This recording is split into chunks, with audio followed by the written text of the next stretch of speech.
Hello, everyone. My name is Meeta Dani. With me, I have the Paul Jackson. Yes, Finally, I promised you. And let me introduce Paul Jackson. I know most of you know him very well, but still some people don't know he's one of the most renowned watercolor living artists here. He has got more than 40 years of experience as a professional artist. He is the author of two wonderful books, and he has done 326 watercolor workshops in more than 57 countries all over the world. He has received Lifetime Achievement Award, Dolphin Fellow from American Watercolor Society, and the list goes on and on. If I continue with this list, maybe I will not have any one chance of asking any question to Paul Jackson. So he is the Paul Jackson, and I have got him in this interview in order to help you feel motivated, inspired, and you can understand how profession is one of the most thriving profession in this world. So Paul, please introduce yourself a little bit so that, in your own words. I guess you pretty much covered most everything. I started painting when I was 15 and have made a living from it ever since. Have been through basically every phase of being an artist, except the current one. And I don't get to spend as much time in my studio as I like, but since COVID started, I found lots more studio time. So I don't know. I think as artists, we're constantly reinventing ourselves. So I'm not sure who I am now. Exactly. So COVID has helped all of us to reinvent ourselves, isn't it? Paul, I will be asking you some questions. It will be categorized into two main categories. Number one is your life and how you became a professional artist and how you earned millions of dollars in your art profession. And second, I will ask some questions related to watercolors, which a lot of people in Watercolor Learning Forum will find it really helpful. How will that be? And I will also ask you what are the opportunities of people to learn from you by joining your workshop at the very end. So, Paul, you said you have been painting with watercolors since you were 15 years old, and then you also started earning since then. Can you tell me how you fall in love with watercolors and how you started earning? Fell backwards into watercolor. I failed art in high school. I was too busy working on my science fair project. My science fair project took me to international science fair. I got a scholarship that allowed me to leave high school early. Went to college in genetic engineering, and my advisor told me you should probably take your electives first since you're kind of young for college. And they sent me over to the art department, and the first classroom they showed me into was a figure drawing class, and there were two naked females standing there posing, and I thought I could do this. And that's how I ended up in art. After 4 years, my advisor calls me in and says, but you better take some of your core classes or you're never going to graduate. And I said, well, about that, I think I have enough credits for an art degree. So thanks for the free ride. And that's how it started. Sort of an odd way to become an artist, but fell in love with watercolor as a medium almost right away. I have basically stuck to the same tools and supplies throughout. And, I've tried to reinvent my paint and my brushes and everything else, but this piece of paper that I normally paint on is the Arches Double Elephant 156-pound cold press. I worked with that for about 40 years now, and still love the texture of that paper and how it responds to paint. But so after you get an art degree, what do? They don't teach you that in art school. And I sort of floundered for a while. I moved to New Orleans. I traveled with a rock band for a few years doing a visual show behind them, and got a call one day from a regional magazine that was looking for an art director. And I told them I really don't have any experience as art director, but they had seen my portfolio. And so they hired me, and I got to put together several magazines before they fired me 3 months later. They also went bankrupt. The guy didn't really know what he was doing. And I think he went to prison for check kiting after that. But I was sort of left out in the cold, lost the first real job I ever had. And that was the last real job I ever had, too. I started doing arts festivals to pay the bills and really didn't have any bills, didn't own a house, just, car payment and student loans at the time. But I saw on the back of the art magazines, there were listings for arts festivals. And I kind of geared up and put my card table out and leaned some paintings against the legs and had basically a science fair kind of display out in the open. And the first show that I did, a guy and his dog came along, and the dog looked at the painting that was leaning on the leg of the card table and hiked its leg on it.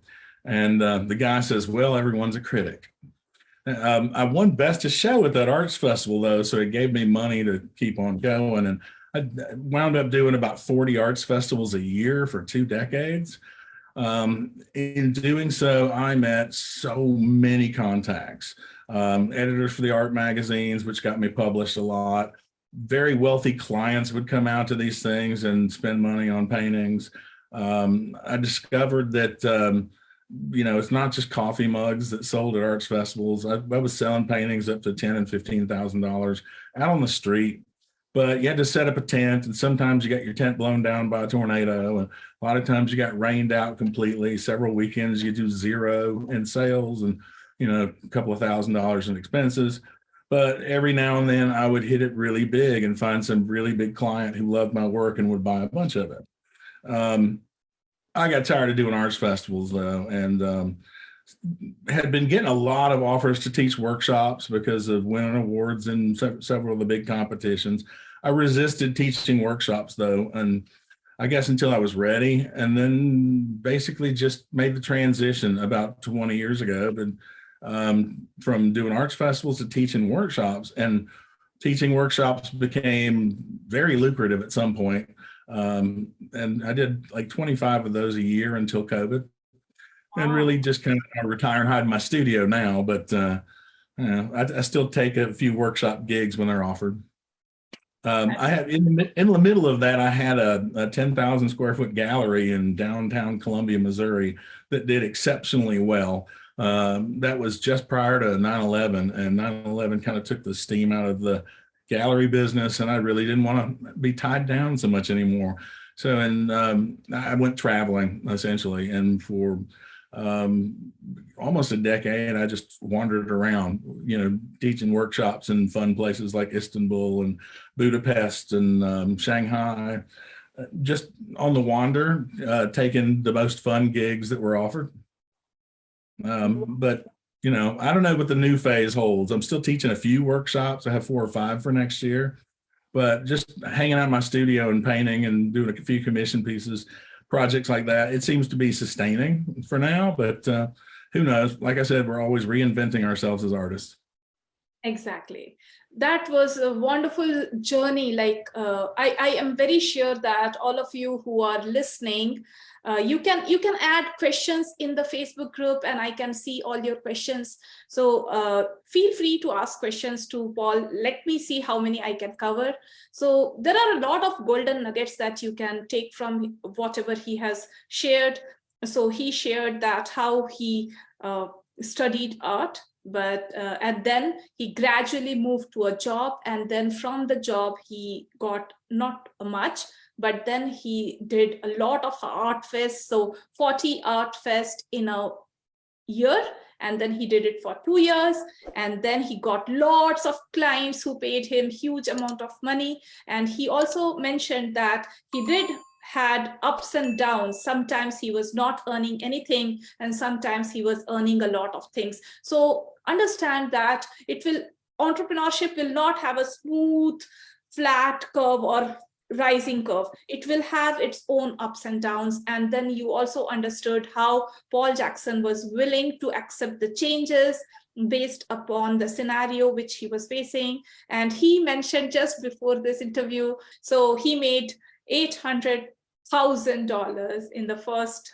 week, and then he made $3 million in the next 3 years. So that is really awesome. So for all of you who are planning to become a professional watercolor artist and think that it will not work for you, you think, again, this is something which is really, really good. We can earn a lot of money through our profession. Okay, so Paul, I have a lot of questions. Why you use Arches 156-pound double elephant paper? It has a sort of a fine pebbly texture to it, not a mechanical weave. It's quite resilient. You can get it wet 1,000 times and let it dry out, and it's basically still the same surface to paint on. It just responds better. The color floats on the surface and doesn't get lost in the fibers of the paper. It's also an odd size. It's 40 inches long and 26 inches wide. And I like the format. When I pick my board up, it's basically this big, my arms reach. When I pick up a framed painting, it's, basically the full arm stretch. I do bigger work too. I've used their triple elephant paper, and I had some special paper made for a gigantic watercolor a few years back. But I love the format and the surface of the paper on the 156 cold press. Okay, and it is readily available in Amazon, is that right? I don't know. I've never. I typically get it from one of the big box art suppliers, whoever's got it cheapest. Art Supply Warehouse or Cheap Joe's or Pearl Paints, one of those. I used to get it direct from Arches, but that's been many years now. I usually buy 400 or 500 sheets at a time. It comes in 25 sheet packages, and it's expensive. It's like $25 a sheet or something like that if you're buying them one sheet at a time.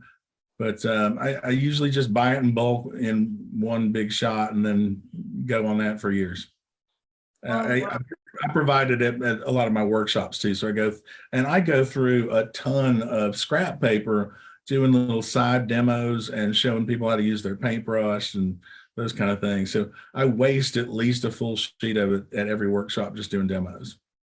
Thank you so much for sharing this. Even I'm taking down a lot of notes.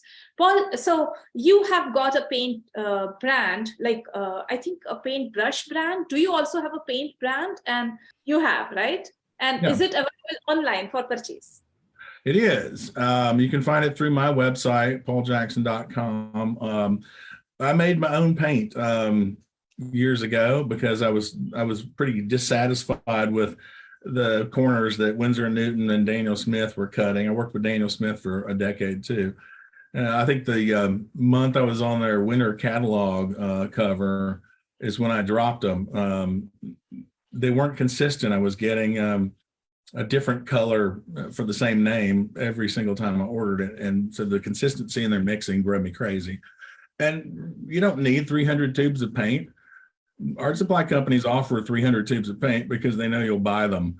Winsor & Newton told me 30 years ago that I'm not their customer target. Professional artists are not who they're looking for. They're looking for beginners who buy all the stuff and don't really use it.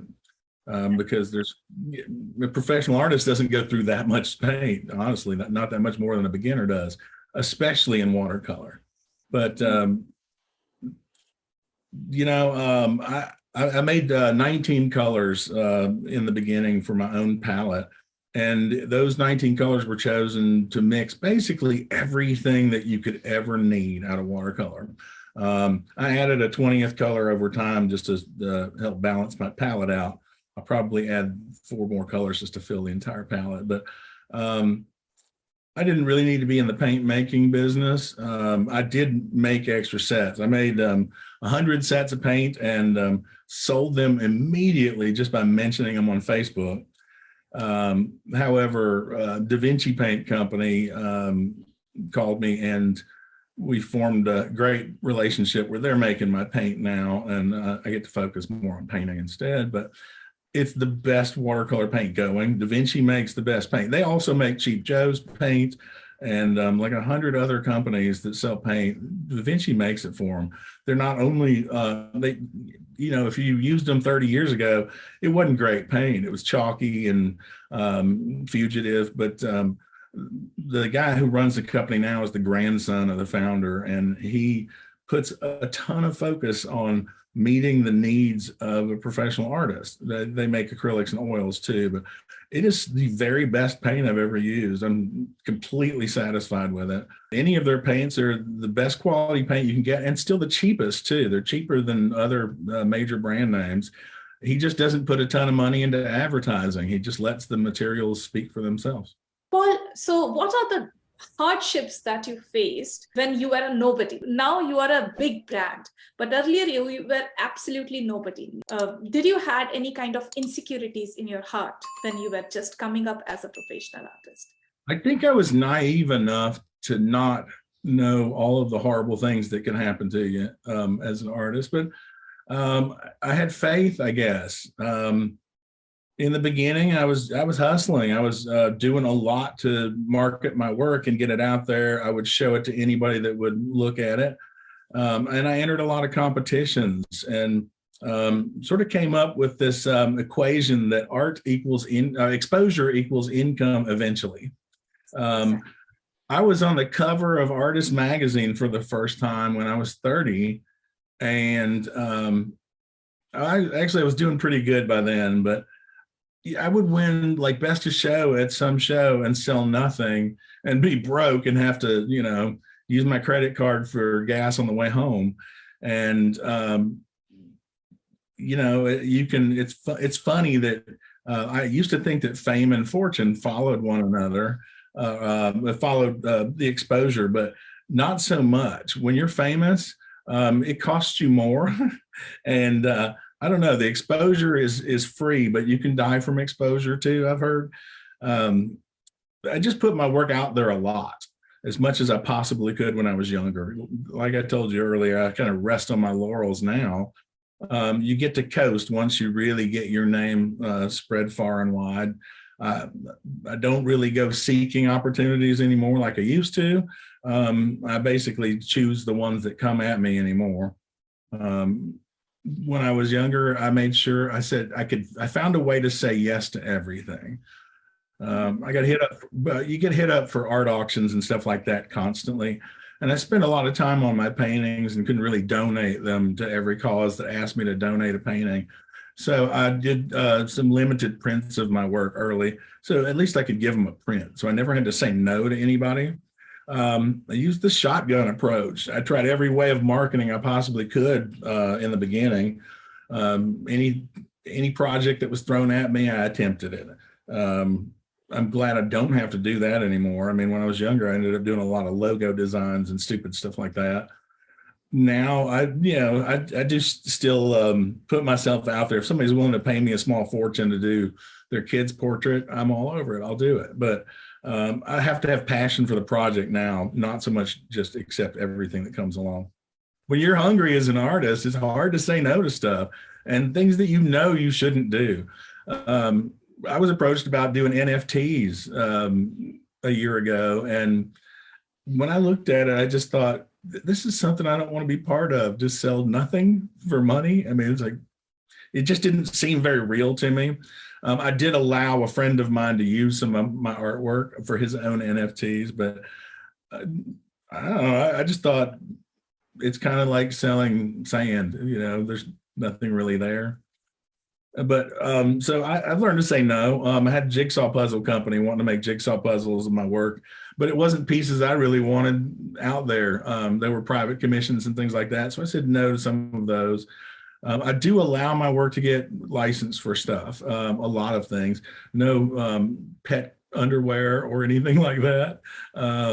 But I've, licensed my work for all kinds of other things like coffee mugs and T-shirts and things like that. I started, in graphic design, essentially, just doing posters and things like that. For the listeners who are like finding out how you can become a professional artist, here you are getting a lot of clues from these interviews. So first of all, he said that exposure is equal to income, but he never said that fame is equal to income. He felt that fame and income goes hand in hand, but then he soon realized that fame is not income. In fact, fame is more like an expense, because he was participating in contest, although he was winning awards, but it was not making him a huge amount of money. It was giving him exposure. But right now you have got various different channels of getting exposed, like getting the exposure, like for example, Facebook, Instagram. At that time, 40 years back, he was not having it. So you have to take these clues from this interview, that exposure is equal to income. And he also mentioned that he did every marketing to get his work out in public. So get your work out in public by doing a lot of marketing. Marketing is equal to income. You cannot have income unless and until you do a lot of marketing. And another thing, he said that he licensed his work to different companies for having his work printed on mugs and cups and all various different items. And from licensing also, he was earning a lot of money, isn't it? So that is how he started. And now he has got the pleasure of saying huge amount of no to people, and he can get the work exactly that he wants instead of just hustling here and there, isn't it? So is this a color question while selecting the paints that I'm going to use? I think you mentioned that you mostly go for Da Vinci because it is rich and because... Yeah, I have my own line of Da Vinci paints, and I still use only the 20 colors that I developed. And I use the entire palette, essentially. My palette consists of these 20 colors. I never clean the palette. I use this as my neutrals. My entire palette is made out of brilliant primary, secondary, and secondary colors. There's no gray, black, white, any neutral of any kind, just brilliant primary and secondary colors that basically form the color wheel. And the neutrals happen in the center of the palette. So there's always a little bit of these 20 colors kind of working their way into everything. And I work, well, you can see over here what I'm currently working on is this kid's portrait, essentially. And I build through layers, and really super thin layers. I'm working on building a sort of a bokeh effect in the background by thin washes, and I'll mask a little bit and then do some other thin washes. But as far as choosing the paints that I use, it's this color wheel every single time. When I'm set up for painting, lemon yellow is always at the top and deep purple is always at the bottom. The complementary colors are across from one another. They do flow together. If I need something like a brilliant lemon yellow and I don't want it contaminated with anything, I always have scraps of foam core around so I can take some of the color and put it up here and use it from there instead of the well on the palette. But I think by using the same palette, I really tweaked these colors to work perfectly together to create any color that you can possibly mix from any brand color out there. You can make it from these primary and secondary colors. When I was first starting out in art school, I was a poor artist, had no money and no real support. And when I got the supply list from the class, I went to the art supply store and saw the price of these paints and the price of the paper and the brushes. And I was like, oh, this is never going to work. I had to invest some serious money into it, but I cheaped out and bought crummy brushes and 3 tubes of paint. It was all I could afford. So I got red, yellow, and blue because I was told that you could mix anything from the primary colors. That's not true. But I started that way. And by the end of my first semester, I loved watercolor so much, I treated myself to a tube of purple because you just can't mix red and blue and make purple. It's more of a chemical color. But I learned a lot. I learned a lot about paint over the years working with Winsor and Newton and with Daniel Smith. I tested products for them and did trade show kind of stuff a lot and met the chemists who created their paints. And when I made my own, I tweaked it, the color palette, so that it was the exact perfect complementary color passes throughout. And when these colors mix, they mix well together. They've got additives in them that change the paint a little bit. All of these are permanent colors, no fugitive colors. I used to use Holbein's Opera, but it was such a fugitive color that, people complain. When I tried to match that with my own color, didn't exactly hit the mark on opera. It's a deeper, richer pink, but it's completely permanent and not fugitive. I don't know that fugitive is a bad thing, because, they're still going to last our lifetimes, and what do we care after that? However, still having permanent pigments is, nice reassurance. What characteristics success for an artist? Persistence is one. You can't give up. You're going to have some terrible days and some good days. Remember, when somebody critiques your work or judges your work amongst others, that it's just that person's day that wins. I've had the same painting in local shows that didn't win anything and then won major awards at American Watercolor Society. So believe in your own artwork and don't believe what a bad judge tells you or a bad critique tells you. Clearly, you have a passion that keeps you moving forward. Follow that instead. And when you have ups and downs in an art career, which are going to happen, remember this one thing. You're a painter, and painters paint paintings. When the economy is good, you also sell paintings. When the economy is bad, you go back to painting paintings, and maybe you have to stack them up until the economy is good again, but then you're ready to go. No matter what the market is doing, ignore it. It doesn't really pertain to you and I. You're a painter, paint paintings. Right. And paint a lot. I've done, I have my last book, I had to comb through 5,000 images that I managed to get photographs of, professional photos of over the years. And so I painted, probably 30 pieces a year when I was younger. And now I'm lucky if I can do 1 or 2 for myself, but paint all the time, as much as you can. I was out on the road doing arts festivals and having to paint in hotel rooms at night because I was selling, the work off of my display and needed something to fill the holes. And just persistence. Like I said, you stack up those paintings. Don't try to paint fast. Don't try to paint 4 or 5 paintings at once, because one of them will always become your favorite. And you'll finish it first, and you'll put the other 4 in a closet saying, I'll finish those later. I've got 5 new ideas I want to work on. Paint on one thing at a time until it's complete, and don't allow it to fail. Watercolor used to be considered unpredictable and basically had a mind of its own, and you could very easily wreck it. It's not really true anymore. Paintings are forgiving, more forgiving than you think. You can take paint off of paper just as easily as putting paint on paper. I never allow a painting to fail. Some of these paintings I've invested months in, and you can't invest months on one sheet of paper and then spill something on it and then just tear it up and start over. That's like going to work for months and not getting paid. You make them all work. Even if you tear a hole in the paper, figure out a solution to make that work. I've done it. I have set a piece of paper on fire before by accident with a heat gun, and I still was able to sell that painting because I fixed the problem. There's always a fix, even if it means cutting another scrap sheet of watercolor paper and gluing it over the top of the burn hole.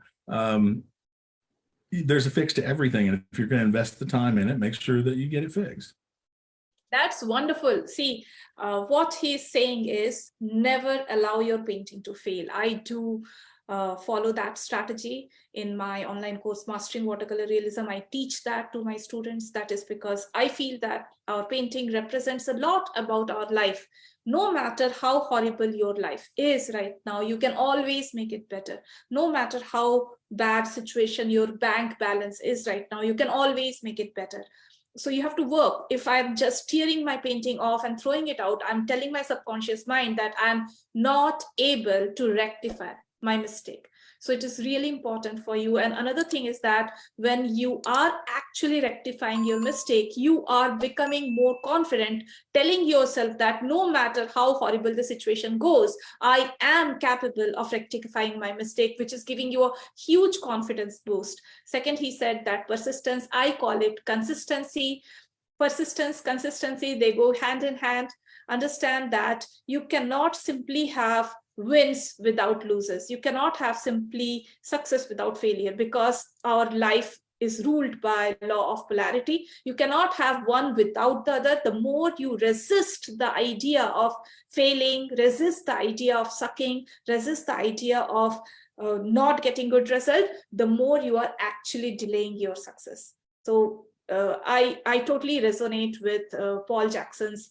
Or you will have more losses than wins, but the wins can be greater than the losses. You will learn along the way the scams to avoid and the pitfalls that await. But it's a lesson that you're not, maybe you're paying for, but you're learning every day. I learn new stuff constantly. Every workshop I teach, I learn something new. But you learn what not to do as you go, just as fast as you learn the things you should do. But consistency is great. Another tip for beginning artists is paint the same size painting all the time, because that frame will fit on all of them. So if you have to swap a painting out of a frame really quick, you've got plenty handy. I do 3 particular sizes and I stick to them. I even have a little outline drawing that I put on them to show where the edge of my painting is going to stop before the edge of the paper. That way they're exactly the same size, not just taping a line. That way I know the mat will fit perfectly over it as well. It will save you a ton of money if you paint everything exactly the same size and have your frames all made exactly the same size and stick with it. Been using the same size piece of paper for 40 years and I've got frames to fit just about any painting I do, essentially. Maybe we can have one rectangular one and one square one, right? I did squares. I did a little bit of squares, but if you make them all the same size, it's harder for the frames to damage one another in transit, because the wires are all going to be at the same place. The frames are all going to match up, not one pushing in on the top of the plexiglass of another. You can make a crate that you can use for every single painting, shipping to shows and things like that. But painting exactly the same size has been one of the smartest things I did. This is something which is very important for all the aspiring professional artists. Understand that Paul Jackson is talking about his ideas, okay? His ideas are not like rule of thumb. He's mentioning that although he likes that paper very much, we all have to do our homework to understand what we like the most. Like, for example, if you like loose watercolor painting, maybe you will like rough paper, or maybe you will like handmade paper, right? Maybe you will like Fabriano's handmade paper more than Archie's rough paper. So you will have to test that. His painting is more like a realistic painting with a surreal background. So if your style is not his style, maybe you will not like the exact paper what he is using. It is very important for you to understand. Another thing is that his palette is big palette. There are different kinds of palette. One is monochrome, one is black and white, one is like 3-color palette, which is like primary colors. One is you have got analogous color palette, and one is having big color palette. So I'm more into big color palette, which is like Paul Jackson's palette, like many colors in one palette. So you have to understand what you personally feel about things. I like warm colors more than cool colors. What you like. You are a unique artist. So simply by copying another artist understanding, it may not work for you. You may not like your painting. You may feel that you are just copying somebody's idea. So it is really important for you to find your own voice in your painting. Another thing is that a lot of artists misunderstand that brush mileage is equivalent to number of years. No, it is not true. So you can have tremendous amount of brush mileage in the first year itself. The only thing that can stop you from achieving that is your fear of going wrong. If you have the fear of going wrong, you can never become a confident artist. Like, why Paul Jackson is so confident? Because he passed through every single kind of mistakes that he can ever imagine. Paul, you said that you have burnt your paper with fire gun. How you did that? Explain. Like what? I have this heat gun here. Well, I'm not sure to get on camera. My cord is not is obstructed, but I've got a heat gun that I use to dry up puddles with. And I got talking on the phone while I was using it and stopped moving it around, and it was focused in the same place. And the next thing I knew, smoke was rising from my paper. I got distracted. But yeah, but I glued another smaller piece of watercolor paper over it and painted on top of that. And it was a remarkable repair, honestly, to be able to take a piece of paper with a hole burnt in it and still sell that for thousands of dollars. I basically painted it like it was a postcard applied to the painting and painted a fake shadow underneath it. And it worked out great. You will find a solution. If you're desperate, you will find a solution to anything that you can do to a piece of watercolor paper. I once spilled spaghetti sauce on a gigantic painting, a 5-foot by 10-foot watercolor that I had been working on for months. And it occupied most of my studio space. I spilled dinner on it and managed to clean that out and recover. There is a product called bentonite clay that you can get at compounding pharmacies that is this powder basically that will remove grease from watercolor paper, fingerprints, things like that, if you have them. You have to do it before you paint over them again, but bentonite clay is also kitty litter, essentially. You can take kitty litter and grind it up, but it will remove grease from your painting. And almost everything else you can wash out by using your paintbrush or a stiff paintbrush. You can scrub out using Mr. Clean if you're careful. But if you tear your paper, it's going to be harder to hide. Worst comes to worst, you glue another piece of paper over the offending spot and figure out a creative way to make that work with the painting. And you can also have Daniel Smith watercolor ground. And if your paper is getting rough or damaged, you can apply a layer of Daniel Smith watercolor ground on top of it and do a little bit of scrubbing with sandpaper gently to make it like it's hard to use this stuff very well. Use a magnifying glass and comb it the same direction as the paper that you're covering. I've used the watercolor ground extensively, and it's hard to get perfect, but it's not impossible.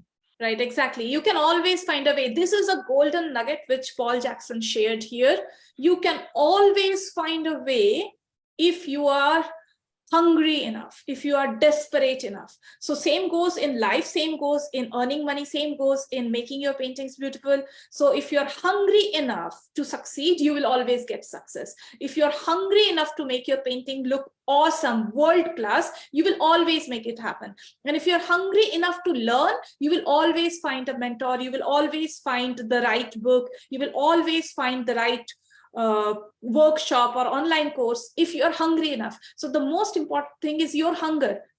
There are a lot of artists who are hungry enough, desperate enough to get success, and they do find it, right? And there are a lot of other artists who are not hungry enough. They will always find an excuse, and I promise you that you will either find success or you will find an excuse. Only what depends is your hunger. How hungry it comes down to faith too. You have to have faith that you will succeed. I didn't know enough to not have faith. I had faith that I would make it, and eventually did. But I had the passion, and I think that was the only requirement. Like I said earlier, I failed art in high school. I didn't have any experience with this. Didn't know how to draw when I got into art school. Was rejected from the painting program. Was accepted in graphic design because they needed to fill the seats. Was rejected from the painting program in grad school as well. Graduated in graphic design and illustration. Had so many rejections along the way, but I just thought everybody else was wrong. You know, I had faith. I had faith I was going the right direction. And yeah, a lot of times I leapt blind into situations that I regretted, but I had faith that it would eventually all work out. And it really has. Exactly. Like it is exactly same like this. Let's say I'm walking down the streets and there will be a lot of filth here and there, right? But if I focus on the beauty, beautiful sky, beautiful trees, beautiful bungalows, and beautiful things, then I will ignore the filth, right? On the other hand, if I'm sad, discouraged, and my head is down and I'm looking for bad things, in that case, I will definitely find it. So you will always find what you're looking for. If you're looking for success, you will find success. And if you are looking for failure, if you're looking for excuses, again, you will find it. If you're looking for filth, you will definitely find it. And what Paul Jackson just said is remarkable. Like he said that even though he was getting a lot of critics and a lot of criticism and all that, then also he felt that success is like incredible, unshakable faith towards achieving success. So he found it. Yeah, faith and passion are very important if you want to survive as an artist. You've got to know that you're doing what you need to be doing and believe that it's all going to work out. And then the passion, well, the passion is what brought you to painting to begin with. You really liked something you saw and you wanted to try that. The persistence will keep you going. Let your passion fuel you into, thousands of hours of painting time, and you'll know that you're on the right path. Exactly. Not all of us have the same goals as artists. A lot of people that take my workshops never sell a painting. That was not their goal. They just wanted to paint portraits of their grandkids or whatever. They just had a passion for the class, or they just wanted to come with a friend and see what it was about. But the ones that have the passion to begin with are generally the ones that keep coming back. I have more students now that win awards at the American Watercolor Society than I could have ever imagined. I mean, now several of my students are out teaching workshops more than I am. Yeah. Believe that you're in the right direction, things usually will work out. If you don't, aim your compass that one direction and keep persisting going that same direction, you can wander in circles for forever and never find that path that you're supposed to be on. Just aim your compass and go blindly with faith into what you think you need to be doing. And exactly. There'll be modifications in your life every Monday morning, because usually openings and festivals and things happen on weekends. Artist is the only job that you can have great success or great failure, but every Monday morning you reevaluate your entire situation. If I had a great show, then I would come home and go, well, I need to do more of that. But if I had a terrible show, I would think, oh, I've got to go a different direction. But every Monday morning, you're constantly reevaluating. But I never really let any of the failures or setbacks deter me from aiming the same direction. I know what I'm going to do involves painting. Whether I'm teaching or painting, it's all going to involve watercolor.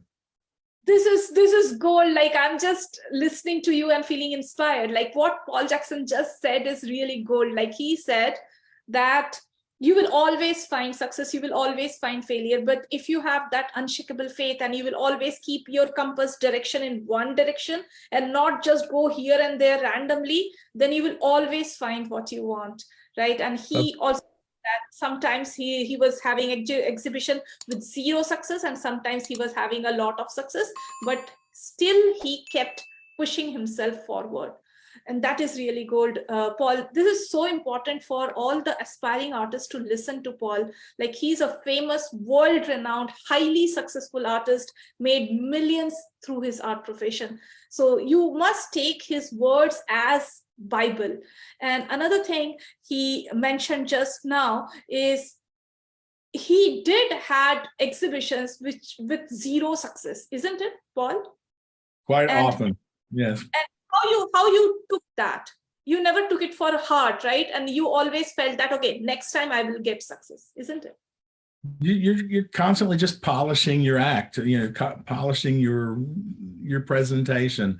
I figure, I didn't do well this time because I didn't invite the right kind of people, or invited too many people, or, so you're constantly making little tweaks here or there to ensure that you have success. One of the best tricks I learned is to make sure if you're having an exhibition of your work, sell the paintings before the exhibition opens and have red dots on as many of them as you can. Wow. Yeah, because it will feed a feeding frenzy if your work is already sold. And yeah, there's some serious legwork that has to be done in order to do that. But call your clients up, give them a private showing of your work, tell them that you're going to have this big exhibition and that you really want to have some pieces that are already sold, and help them sponsor a catalog of your work or something. And you put those sold pieces, list them in the catalog. It looks good for the collector. It looks good for you. And when those new collectors come in and see all those red dots, they don't hesitate. Art honestly is an impulse purchase. Alcohol is very good for getting them, lubricated enough to open their wallets up. But art is one of those things you don't have to have. You can have any other piece of art that thrills you, or no pieces of art on your walls if that's what suits you. But honestly, it's an impulse purchase at a show. I make very few sales at the opening. I try as hard as I can to make as many sales as possible before the show ever opens. But marketing is an interesting horse for sure.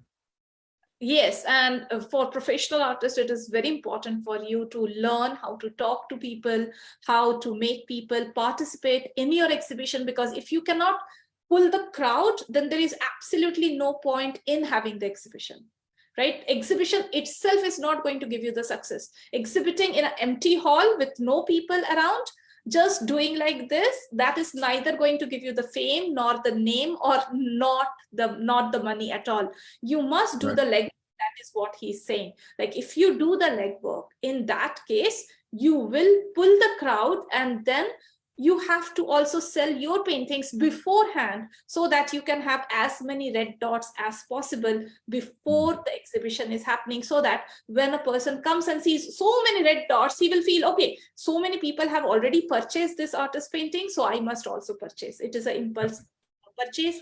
Not always everyone will have an agenda towards purchasing. This is something which is very, very valuable.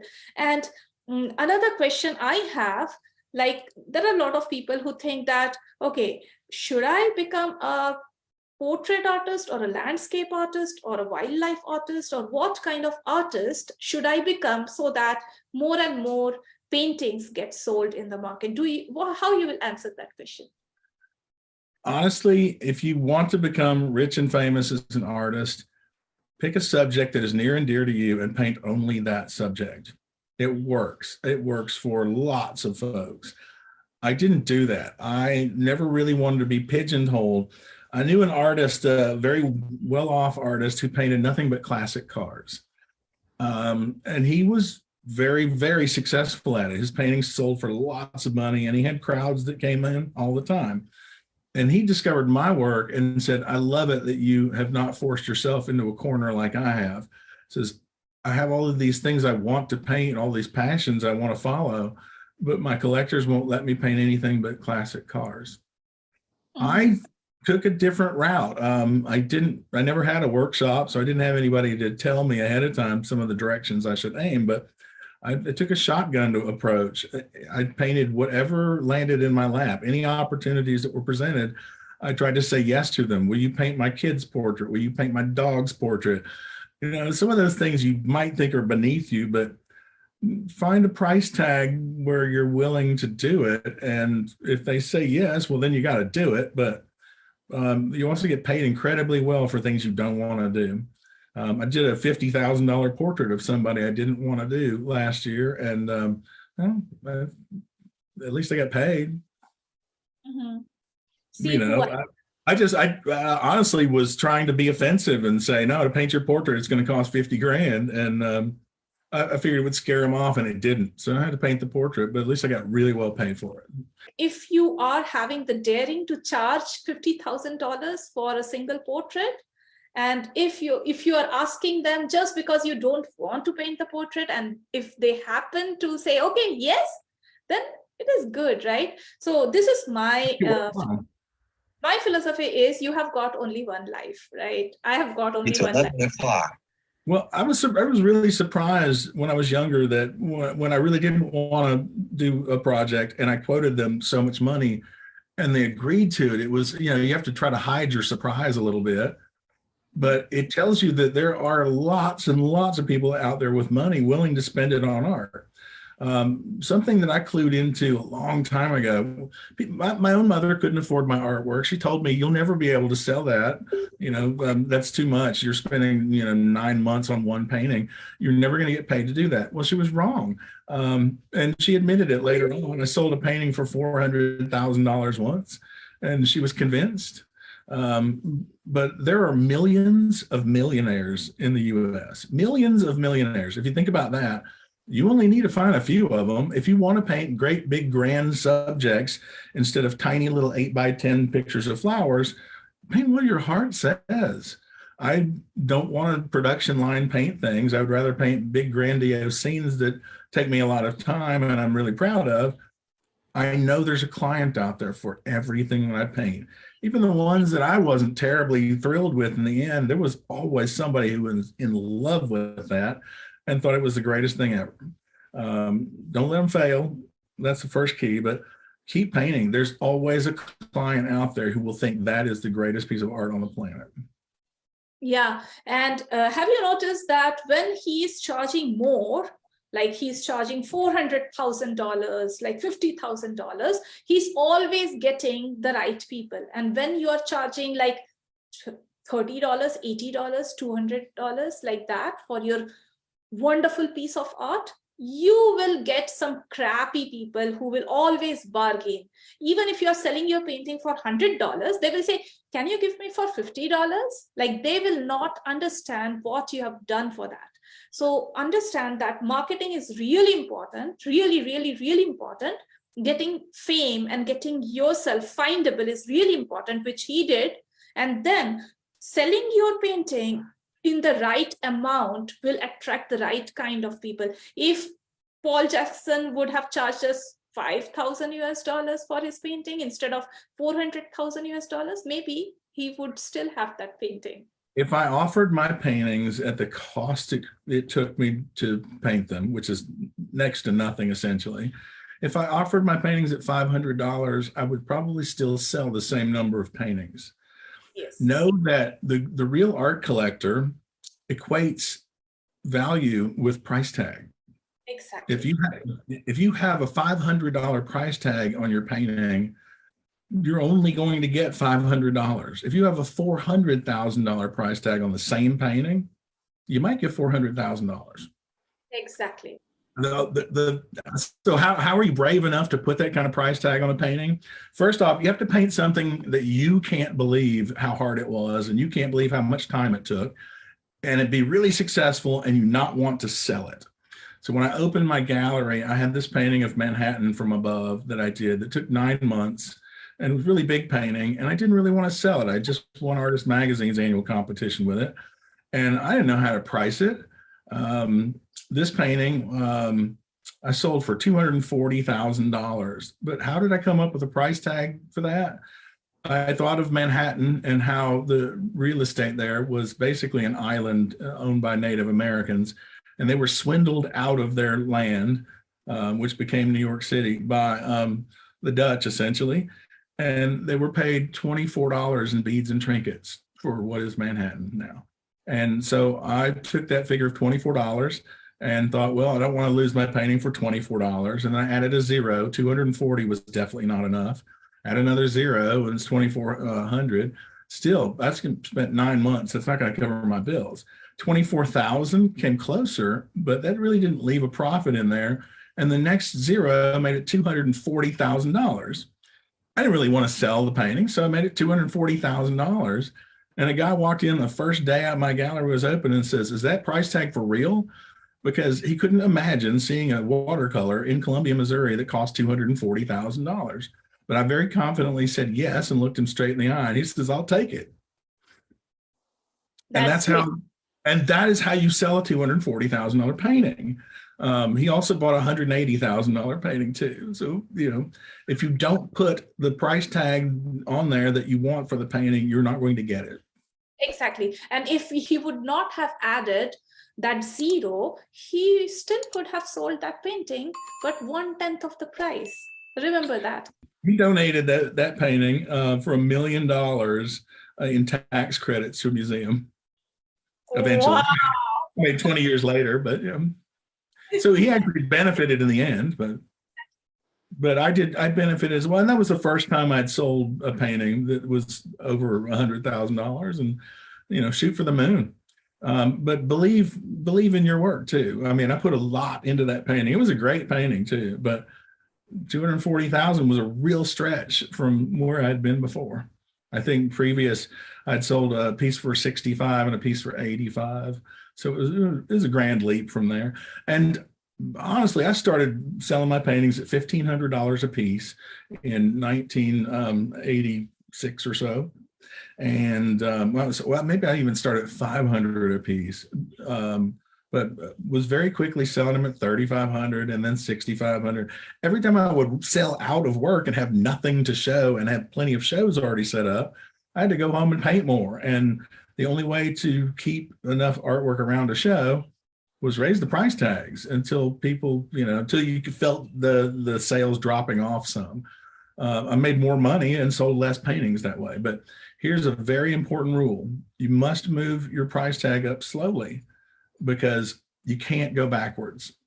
If you sell a painting at $10,000 today and a similar painting, you get hungry later because you haven't sold a whole lot of $10,000 paintings recently. And so you mark your prices back down to $2,000. The guy who paid 10 for your paintings is going to be pretty ticked at you, thinking he got screwed. So move your prices upwards very, very gradually, $500 at a time every time you win best of show somewhere or appear on a magazine cover. Anytime you have a great success and you start to feel a shortage of artwork, bump your prices up very slowly. Never put them on sale. Never allow a gallery to put your work on sale. It's not a sale thing. Be prepared to give away 50% and sometimes even more for gallery representation. But if they're selling your work, it's worth it. If they're just showing your work, it's really not. But move your price tags up slowly. If you're just starting out, figure your pricing at 3 times what it costs you to paint the painting. It's hard to estimate how much paint came out of that $15 tube or whatever. It's hard to, depreciate your mileage on a paintbrush, but figure out what it costs you to paint the painting and frame it, and then multiply that by 3, and you probably will make $1 in profit, and move up slowly from there. Understand that you will always get a customer for your price point, always. The only thing stopping you to get the right customer is your marketing. If you're not doing marketing and expecting a customer to just have a dream that somewhere down the line there exists a person who is selling this kind of painting which I want, then you are just in a dream world. It will never happen. Why he's making so much of money and why he's having so much of customers who is paying him thousands and thousands, like $240,000, that is because of his legwork, because of he has helped himself to become popular, to become findable by appearing in cover photos, appearing in different channels, having different shows, having different workshops. So it is your responsibility to make yourself findable. If I search Paul Jackson on Google, a lot of things will come in front of me. But if you search your name inside Facebook, in Google, how many places are you appearing? That makes a huge difference, because if a person is planning to purchase your painting, they will always first search your name on Google. Make sure you are searchable, you are findable. Just don't follow his things that, okay, I need to have red dots. Where you will get those red dots? You have to become findable, right? And another thing which he mentioned, he said that if you keep your prices high, in that case, you will definitely get a customer, because there are millions of millionaires just in US. And if you are not in US, don't worry, because you can always reach US people, because now there is an era of internet, right? So if you're in India, you don't have to feel that, oh, I'm in India, I could have been in US, but I cannot sell because I don't have so many millionaires. Paul, let's end this with what message you would like to give to the aspiring artist who want to paint, who want to learn, and who want to become a professional artist, or even if they're a hobby artist, they want to learn. What message you would like to give them? Don't expect a usual life. Expect to live a big, rich life full of ups and downs, like a roller coaster. But the artist's way of living, it's really not a profession as much as it is a way of life. It can be truly magical. I wouldn't trade it for anything. Wow, I totally believe it. I believe it that what we want, what we dream, what we think about every single moment, no matter what, we will get it. Okay, thank you so much, Paul. It was wonderful having a meeting with you. My pleasure. Thanks, Meeta.